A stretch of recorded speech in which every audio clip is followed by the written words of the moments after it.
Hello, everybody. This is Carol Maletta. Welcome to the Parenting 411 podcast, where we share information parents need from sources they can trust.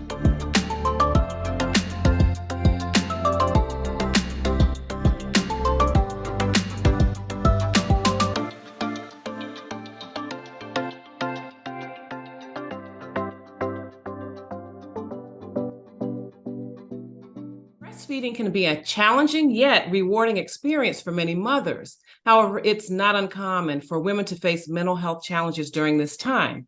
In fact, research shows that up to 20% of women may experience postpartum depression, anxiety, or other mood disorders while breastfeeding.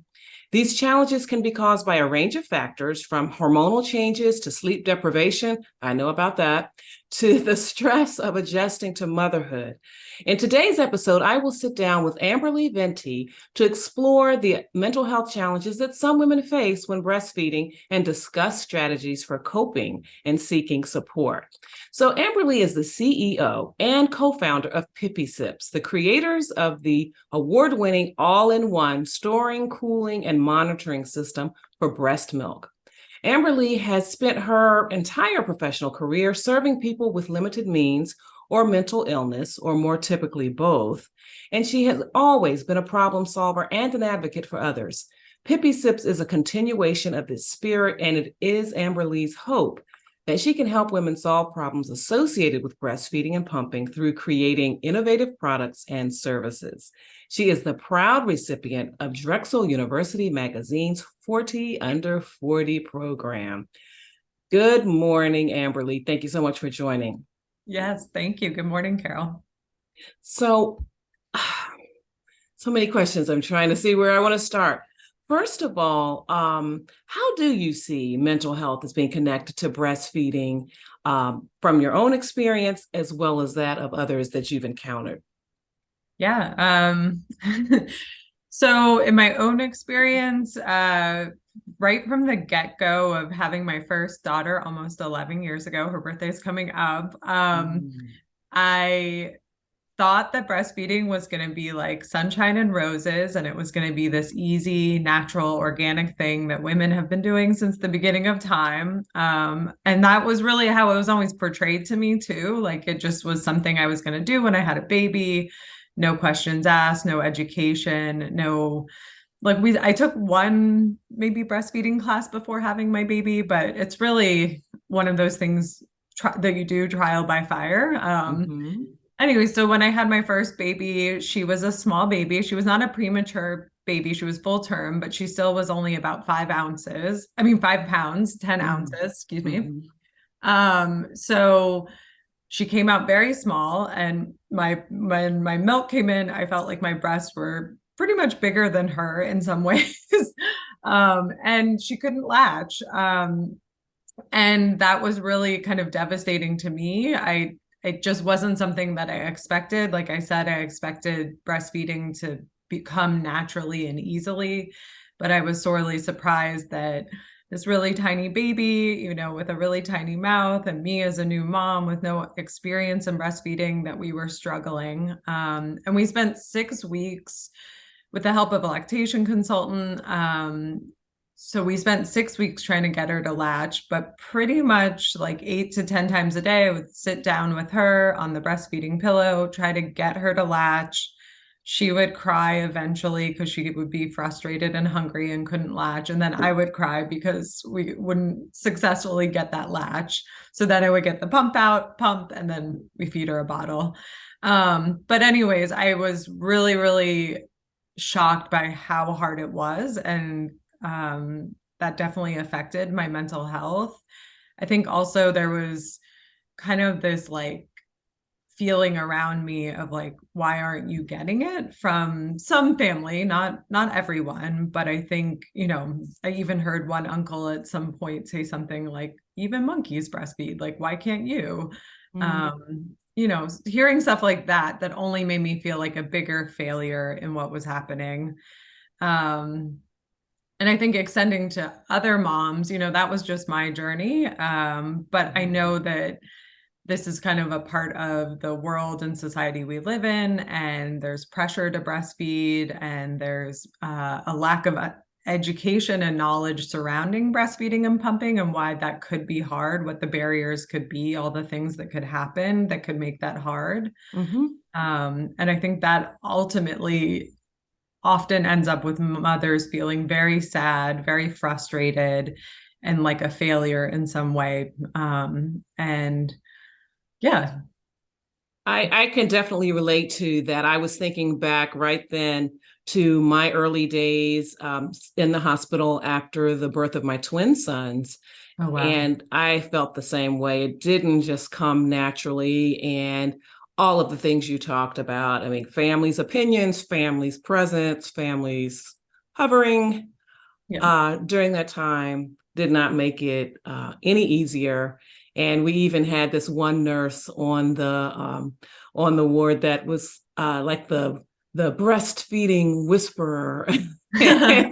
And I still needed to see a consultant when I went home. So I can certainly relate to everything that you talked about. And I think that that's the case for a lot of moms. I mean, you're so happy when you find out you're pregnant, you're about to have children, and you know, you just have this idyllic vision that they're going to just hand the baby to you after after the baby's delivered, and just put them on they'll let him rest on your chest, and he's just going to naturally breastfeed, and it's just going to be beautiful.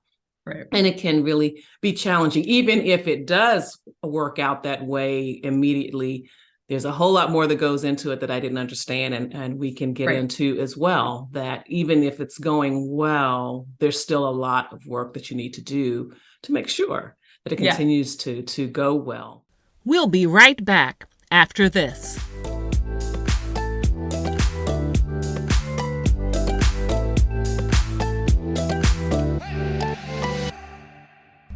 You love your kids. You do your very best for them. But sometimes it feels like it's just not enough. And you're so sure you're the only one who feels this way. The truth is, you're not alone. It is also true that there are some things you're doing quite right. And there's a community who would love to exchange ideas with you. I'm Carol Maletta, creator of the Parenting 411, a portal for parents where I share information parents need through webinars and masterclasses. And not only that, the parents there support each other on this amazing journey in the Parenting 411 community group on Facebook. I can't wait to meet you in the community.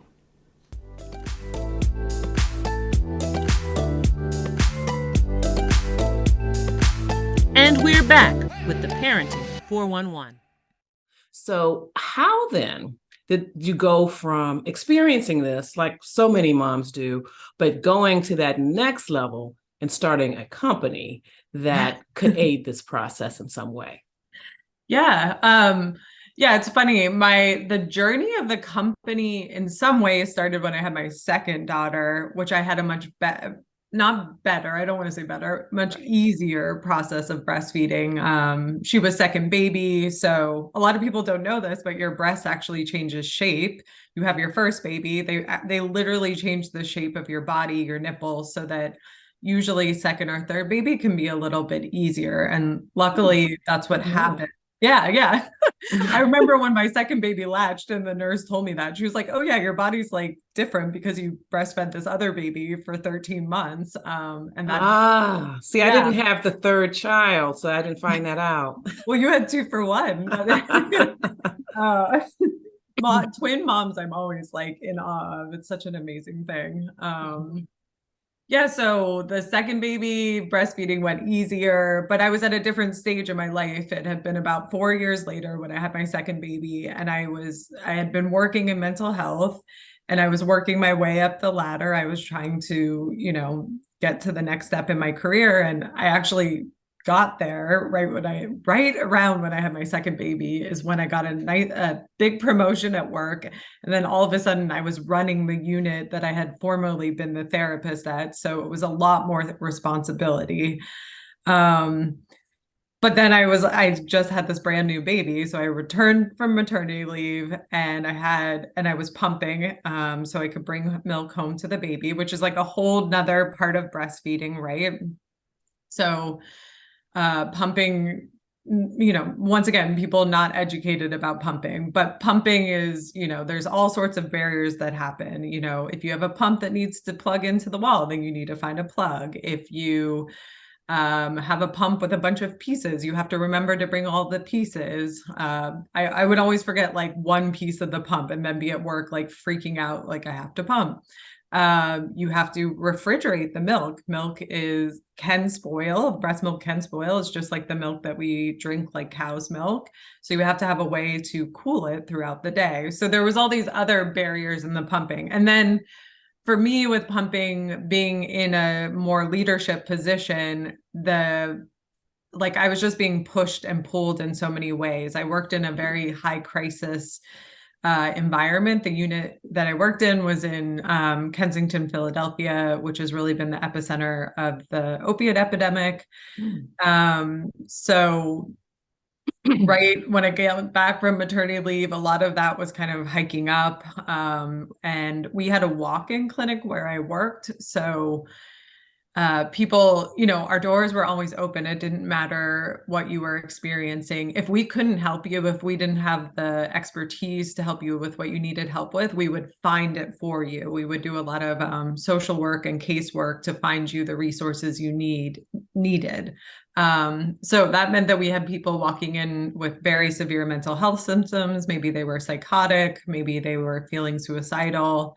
But then we also had people walking in that were wanted to become sober from opiates. So we're kind of coming in for help with that, or they were coming in and still using opiates, sometimes in our bathroom. A lot of really high intensity issues. And it was my job to make sure that that unit ran in a way that everybody got the services they needed, that it ran efficiently, that people were safe. There was often probably the thing that I was asked to do the most was to work with people to make sure that they were going to leave our facility safely. So they were going to get connected to substance use treatment, or they were going to go to a hospital because they were feeling suicidal, stuff like that. But in the midst of all of that, so that's a lot right there, just that alone.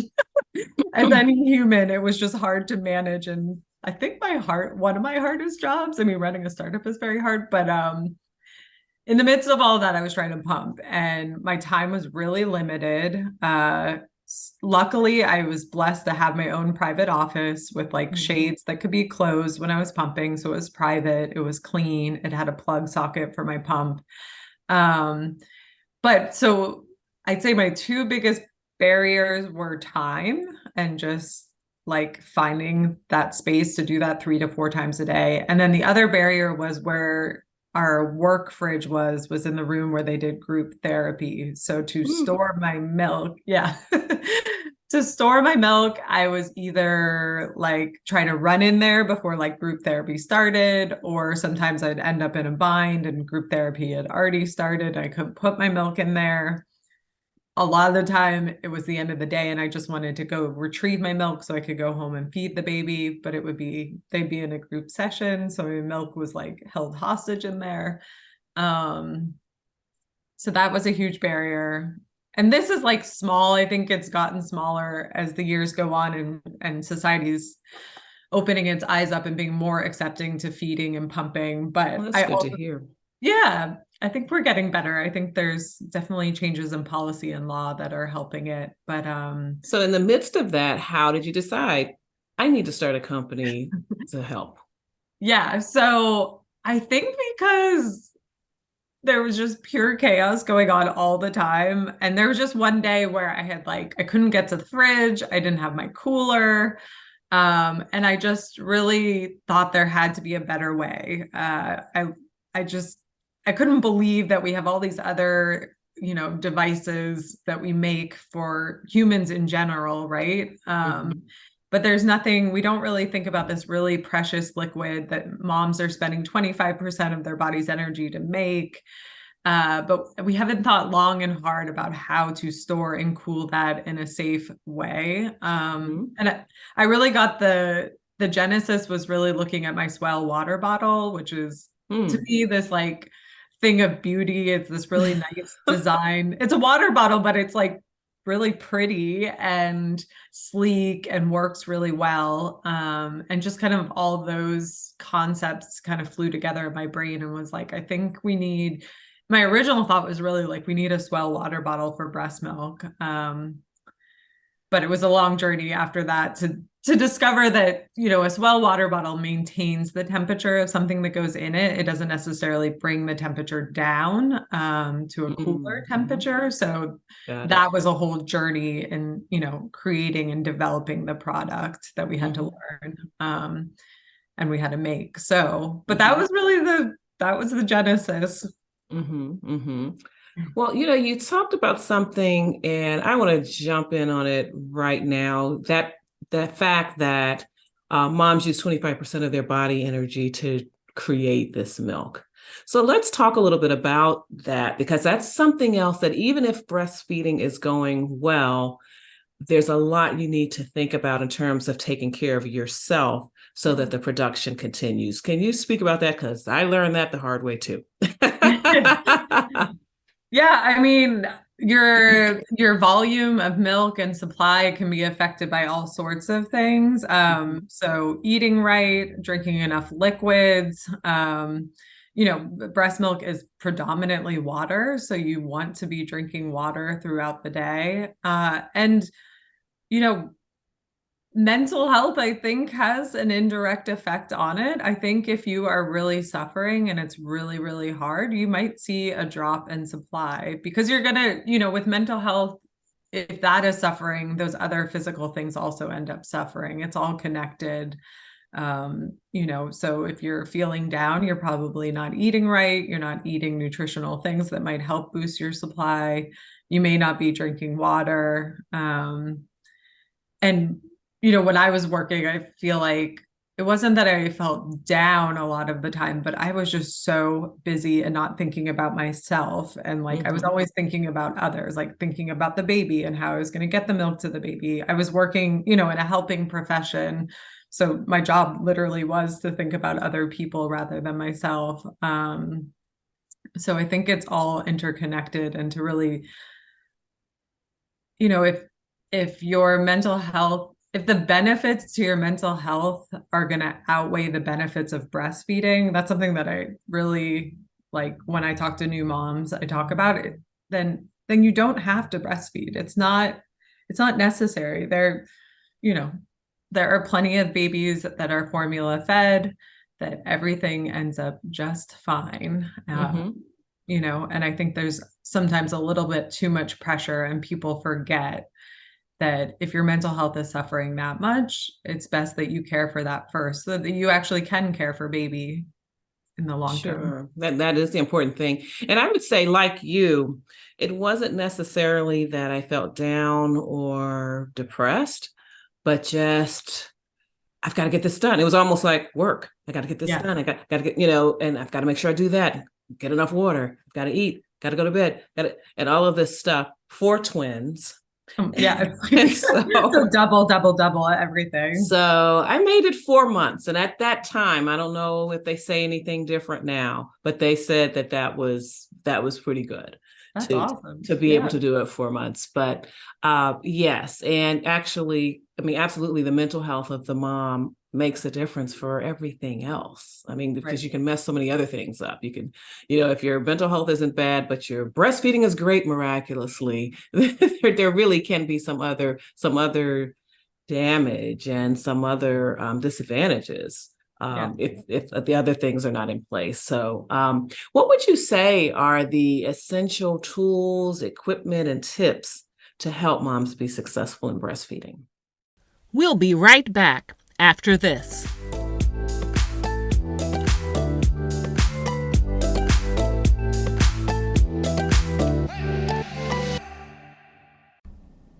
As the saying goes, mother's work is never done, except when it really is.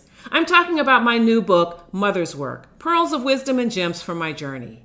I share my transformation from an outmanned, overwhelmed mom of twin boys to a parenting strategist and consultant, and being honored as DC Mother of the Year by American Mothers Incorporated. In Mother's Work, I tell you about the 7 guideposts that kept me anchored as I weathered the peaks and valleys of motherhood. Grab your copy at carolmaletta.com/motherswork.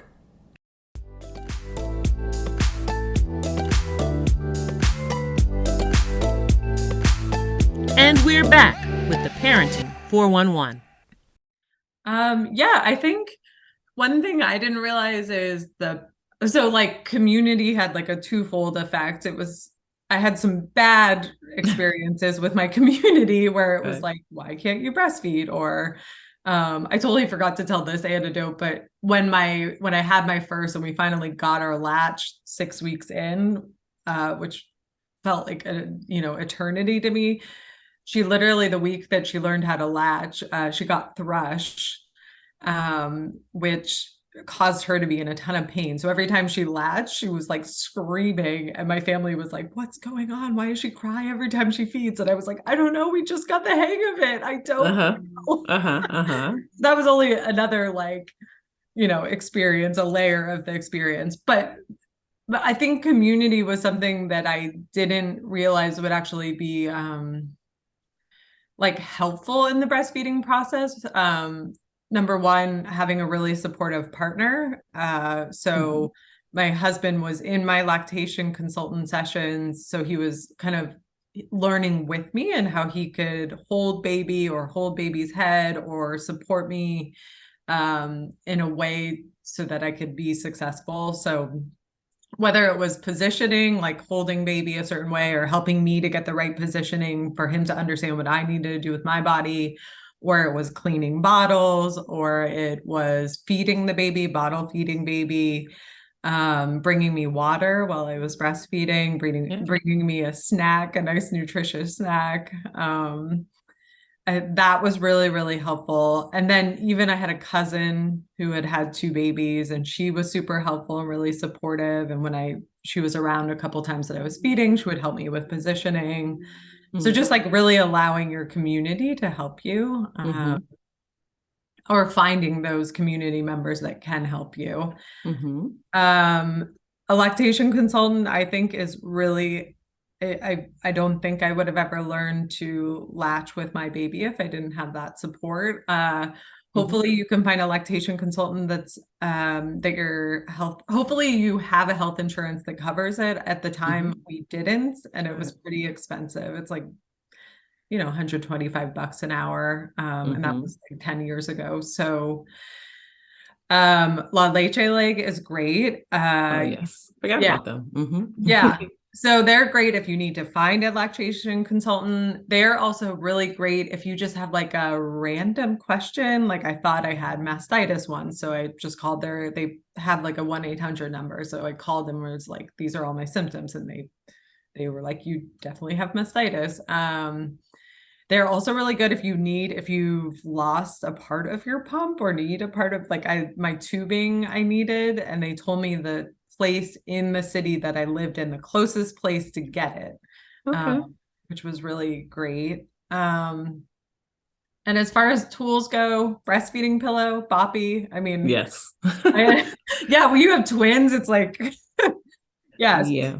20. Yeah. They are 23 now. And Boppy was back. We did have Boppy back then. And, and actually I did not feed them at the same time. I started out trying to do that, but one had,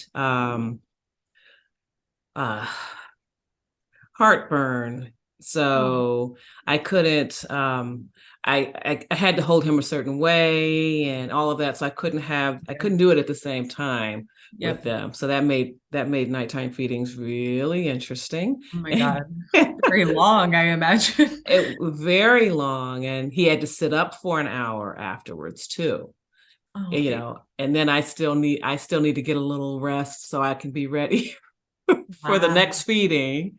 With his twin brother. So that was really interesting. Yeah, twin moms are superheroes. I am always amazed. Wow. Yeah. Boppy, but Boppy is great. I'm trying to think of other things that were really helpful to me. I mean, nowadays I pumped when they didn't have wearable pumps, but I use my Medela pump in style for both babies. It's a really tried and true product. Yeah, it still works. I still have it. Trying to think what else. I mean, a good water bottle, like I said, hydrating is really important. Make sure you have a nice water bottle that you have with you at all times. Have somebody ready to fill it for you. Yeah. Okay. Well, now I wonder, what are you hearing from working mothers? Like, because you're out of the workforce, you have your own business now, but what are you hearing about how things have improved? Have they really improved in terms of supporting breastfeeding mothers? Yeah, I mean, the Pump Act was just passed earlier this year, which is really great. So when I was breastfeeding, Obamacare had just started, which had a provision in it about providing a clean and private space for pumping moms. And that felt like a big deal to me. And I remember the organization that I worked for making sure that their facilities had pumping spaces for moms. So to me, that felt big. But now the Pump Act is even better. It is just being a little more specific about who is covered by it. So many more people are covered by it. It used to be that you had to be a worker that was only eligible for overtime. And it didn't include salaried workers and all of that. So I believe 9 million more workers are looped into this new act that will support them in pumping in the workplace. It's also really clear about a clean private space to be pumping in. And then I think probably the biggest benefit that I can see is that it is clear about how long the employer has to support you. So back when I had my baby, the pump part of the Obamacare Act was great, but it didn't tell the employer that you have to support the mom for this amount of time. And I think because we have so little education and knowledge around breastfeeding, and especially you think about like corporate environments and who's making these rules and policies, they might think 3 months is appropriate, or they might think 6 weeks is appropriate, or a week, like they're making the rules. And if there's nothing to tell them how to make the rules, they're going to make what fits the organization best, I imagine. Or they're going to lead with that thinking. It's not often that you work somewhere where the organization is thinking about their employee first. And if you do, stay there.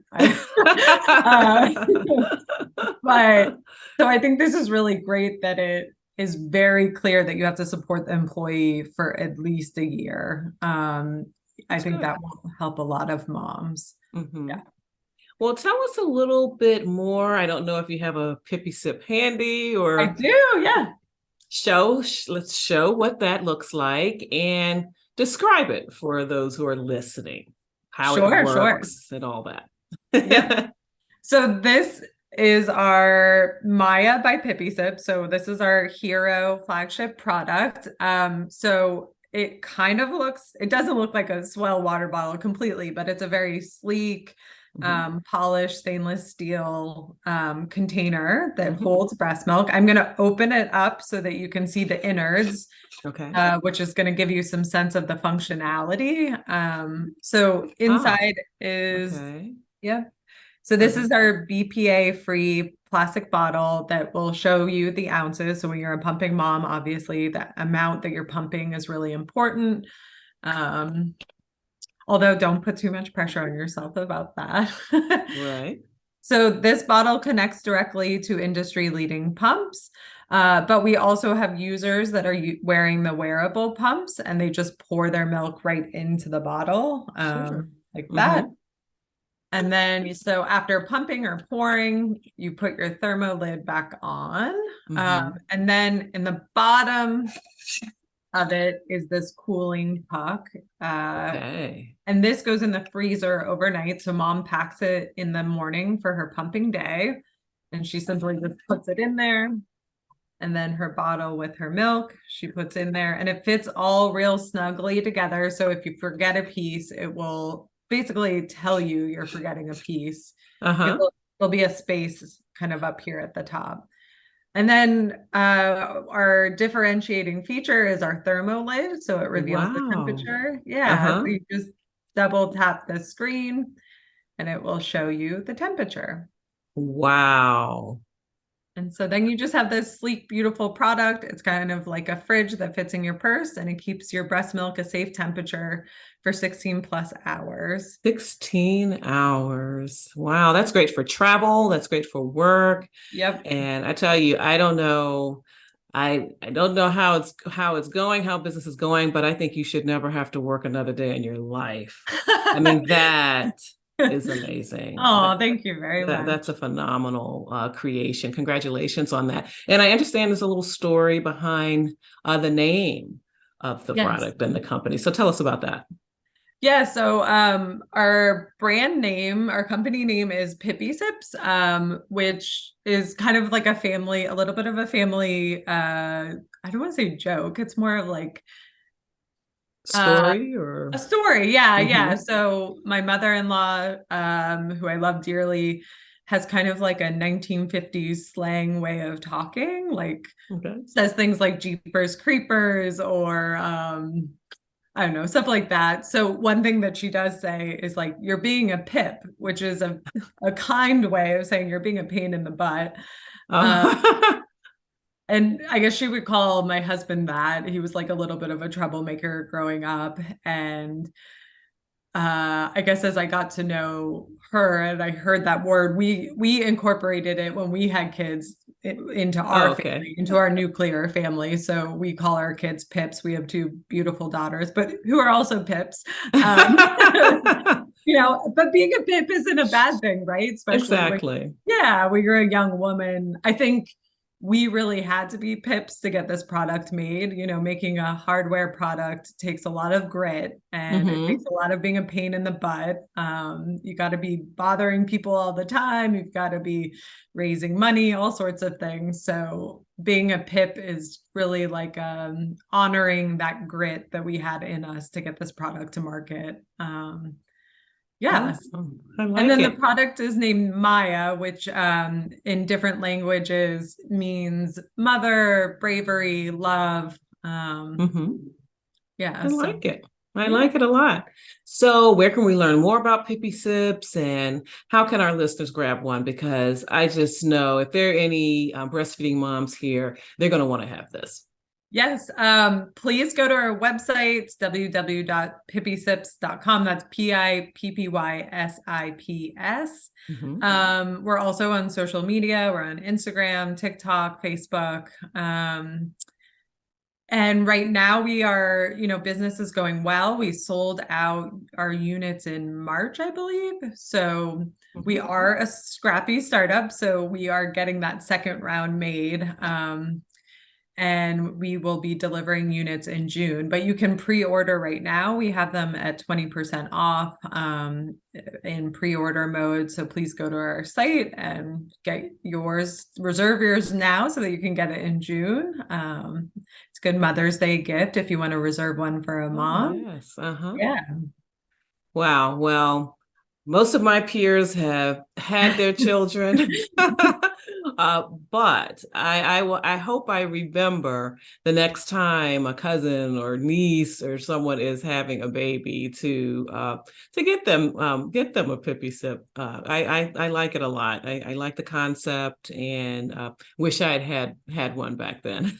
I know, moms. I mean, I just love all the technology between wearable pumps and our product. I just think the world is getting a little bit, and the Pump Act, there is just like, if we can keep making policy and law that supports breastfeeding, feeding, pumping moms, and then also products and technology to support it, I think will be golden. I think it will feel a little bit more like the world is supporting these processes for parents and moms. Because Yes. it didn't necessarily feel that way when I was feeding and pumping. Well, I certainly feel that way too. And if you didn't feel that way, Right. me 13 years earlier I than know. you can I just know. imagine how I was feeling. But thank you so much for joining me today, Yes. Amberlee. And thank you to our listeners.